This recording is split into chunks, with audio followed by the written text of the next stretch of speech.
Hello, welcome. This is Sports Tonight. We're broadcasting live from Channels TV Sports Center in Lagos, Nigeria. It's good to have you join us once again. I'm Austin Okonakpan on the show tonight. No progress towards resolving the problems in the Nigeria Football Federation. Remember, time ticking away. FIFA says August the 20th. That's next week, Monday, 12 noon, Nigeria. If you've not fixed your footballing problems, you will be suspended indefinitely. There's been several meetings with the different groups to see a way that we can, get to an understanding, but nothing is happening because today there was another protest in Abuja and so much coming out of football administration in Nigeria. We'll talk about it on the show tonight. The Ministry of Sport, through the ambassador of Nigeria to Switzerland, wrote a letter to FIFA asking for a meeting.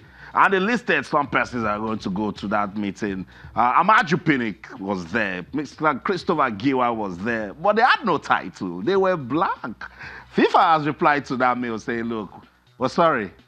We can't see you. The leadership of FIFA cannot have a meeting, and said, according to FIFA, the president, Gianni Infantino, will be indisposed at that time. Is FIFA not wanting to hear anything other than just settle your problems yourself? Writing on the walls that our leaders need to look at. We're talking about football administration in Nigeria. We'll talk about it big time on the show tonight. Also, we'll take a look at what's going on at the FIFA Under-20 Women's World Cup. Yes, the Falconets, they crashed out yesterday after losing 2-1 to Spain. But the competition is still going strong, so we'll tell you who has qualified for the semi-finals on the show tonight. Enyimba Football Club of Abade will be going to Joliba to play Joliba. They'll be going to Mali to play Joliba FC. Remember that Enyimba needs to win that one because it's very, very important for them to continue strong at the CAF Confederations Cup. They are now third on the table after losing their last match. So let's see if the People's Elephants can bounce back and get their fans smiling once again in the CAF Confederations Cup. That should get us talking. Boxing, what went down today? Deontay Wilder gets crashed the press conference at the weigh-in for Saturday's fight between Tyson Fury and Francesco Pianata. What's going on with Deontay Wilder and Tyson Fury? Is that a fight that they think we want to see? That's not what we want to see. We want to see Deontay Wilder and Anthony Joshua. But boxing fans are talking about that one. So we'll also talk about it tonight to try to understand what's trying to do with that gate crashing that he did right there at that weigh-in for that fight on Saturday. So much to talk about. I know you want to talk about everything happening in the Nigeria Football Federation. It will be open for you to give us whatever you want to talk about, questions, comments, suggestions. We've been looking for a way out of this. That's all we can do as the media. But the persons really involved, they are not making progress. But let's see. It's on Monday, 12 noon. That's what FIFA says. So time taken away, and we're monitoring everything that is going on. Let's bring you into the discussion. I will make it so simple. Football administration in Nigeria. That should get us talking. A lot of talking points coming out of female basketball, women's basketball in Nigeria also. By Tuesday, they will start preparation in Lagos for the World Championships in Spain. But we're in talks about Aisha Mohammed and another player and the technical and the team manager. It's not really clear now. So we're trying to get a clearer understanding of what's going on. But we don't want it to affect their preparation for the World Championship. So we'll just leave that discussion until we really understand what's going on in the camp of the D Tigress. But we have our eyes fixed on it. You can talk to us. Feedback mechanism still the same on Twitter, channels_sports. It's a verified Twitter handle. So talk to us just about anything going down in our world of sports. On Facebook with channels-sports, and you can send us an email, sportstonight@channelstv.com. Just to also let you know that all our top stories can be viewed on our website. It's channelstv.com and on YouTube/channelsweb. If you log on to m.channelstv.com, you should be able to download the Channels TV app for any of those devices that you see right there on your screen. Talk to us.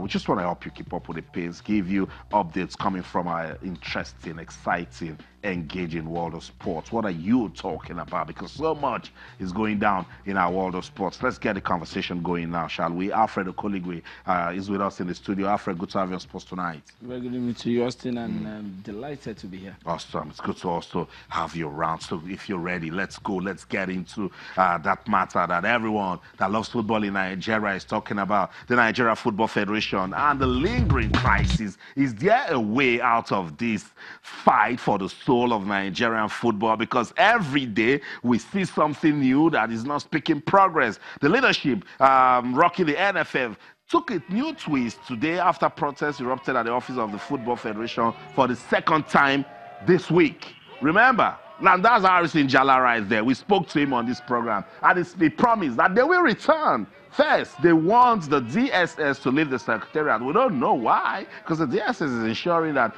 there is no breakdown of law and order. But Harrison Jalan is still saying, look, they have to leave there. I want to understand what's going on. A group known as the National Association of Nigerian Footballers, who led the protest, is asking the federal government to reinstate Christopher Giwa as the president of the Nigeria Football Federation. NAF President Harrison Jala insists on the enforcement of a Supreme Court judgment which empowered Giwa to take charge of the federation. Alfred, FIFA says August the 20th. Days to that time, this is what is happening. I mean, the instruction, of course, the letter, the content of the letter is clear enough, and like FIFA setting the marker, telling you what the least they can expect from the country. And that letter didn't make reference only to Nigeria. Ghana somewhere was mentioned in the conversation, and that of Ghana. There has been a development. Met with the government in Ghana, and it was an agreement was reached. Okay, we are going to set up a normalization committee. That of the case of Ghana, because for us here, I think the moment that letter came out, it just shows FIFA clearly showed its hand what they expect for, and that's what observers have been expecting all this while. From that point onwards, things seem to be moving. But in a, what would I say, just like you're driving a car on handbrake, all motion, no movement. We thought that things could move a bit faster. Yeah. But the way it seems is just like all motion, no movement, because today we hear there's a meeting, we met with the vice president. The vice president released, said this should go on. The next moment, the essay to the minister, he says, nothing of sort happened. That we misinterpreted that nothing of sort happened. But what about the reconciliatory committee that was set up, that is led by Abdul Mumini, the former Secretary General? The thing is, beyond, from the point where that committee was announced up to this moment, nobody has said anything. The other development after that that list came out was the letter from FIFA. We've not been told whether the committee has met. In all of this, it is all about politics. Nobody's talking about the players. One of the players, a player for Rangers International, Itoya was on my show, spoke to him days back. The lamentation is huge. It's huge because these players are expecting, they have friends outside the shores of this country. Friends, if you want to use the word, fortunate to have left the MPFL to go play their football elsewhere. Look at them. And it's like the setting up pity party. We are here. We are not playing. Every day we train as if we are going to play the weekend. Nothing is happening. For some clubs, they are not even paying the players. If you ask them, people are not playing now. You people are not working. So, and you look at the chain, the value chain around the football in itself, families, responsibilities. I mean, if you work and you don't get paid, it robs you of your dignity. That's what the players are the end of all of this battle. Nobody is even talking about the players. We are all interested in moving this, and nobody is willing to shift ground. Alfred, because if you ask me, I would say if it's possible to give and take, to deal at this moment, because if the interest is the Nigerian football, we should have made progress by now. We should have made progress by now. That's the story. Progress hasn't been made, and so you're forced to ask questions. Where's the passion that these leaders claim that they have for football? Where's the love for the game? Alfred just talked about the players and their plight. Why won't they dream about leaving the shores of Nigeria to play football in Sudan, Libya? Sad. We're here again.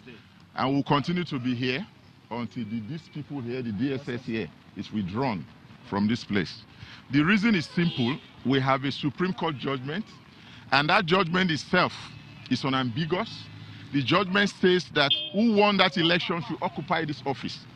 And the judgment also said that the Directorate of State Security Service should assist to enforce that judgment. But up to this moment, it's impunity from the DSS. So we are doing this to draw the attention of the government that one of its agencies is trying to play above the law. So we are using this opportunity to call the acting president to come and withdraw this force from here, because until they are withdrawn from here, we'll continue to make our presence felt in this place. And that's Aristin Jala. He says, look, we're not going anywhere. We'll continue to come. Like there is no letter from FIFA saying do the right things. Alfred said, look, acting president, do something. Tell these DSS people to leave. They want Christopher Giwa. That's been the story, and that's where we are. No progress. And it's a big shame, given the progress football has made in recent years in terms of the presence of the progress the MPFL has made, the presence of the players. We now have younger fans coming to the stadium, people who want to talk about the Nigerian League, people who want to really relate with our players. And of course, going to the World Cup, all of the add-ons, the benefits coming from the World Cup.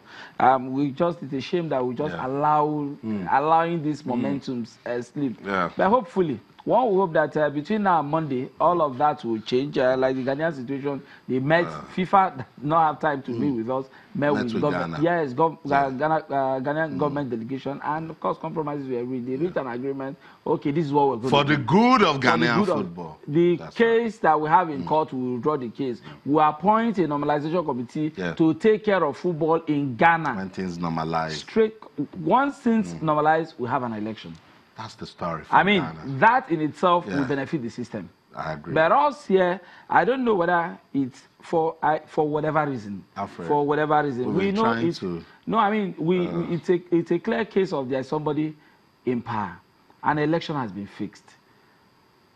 An election has been fixed.